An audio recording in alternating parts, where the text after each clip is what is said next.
Allez Chloé Depuis qu'il s'est installé ici il y a une dizaine d'années, le club s'est développé. Désormais, il compte plus de 300 adhérents, dont une cinquantaine engagés dans diverses compétitions. Parmi eux, des jeunes de 12 à 18 ans avec beaucoup d'ambition. J'ai des objectifs en kayak et ça serait de rentrer en équipe de France et si j'ai pas le club pour m'aider, ce sera pas possible.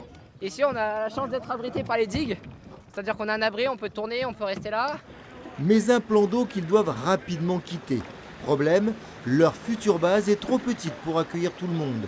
Le club, c'est aussi des dizaines de scolaires et de nombreux adultes amateurs, indispensables à la survie de la structure. C'est par le rapport de leur cotisation que nous arrivons à faire de la compétition. Sans eux, la compétition on arrête, c'est-à-dire que le club arrête. Tu attaques devant et tu bloques ta pagaie à ta hauteur. En 40 ans, il a fait de son club un des meilleurs de France.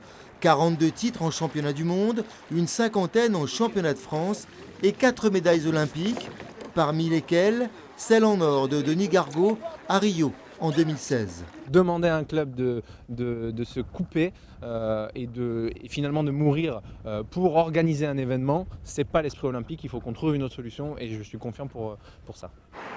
Sur le nouveau centre nautique flambant neuf, un tiers de la flotte risque d'être sacrifié, faute de surface suffisante.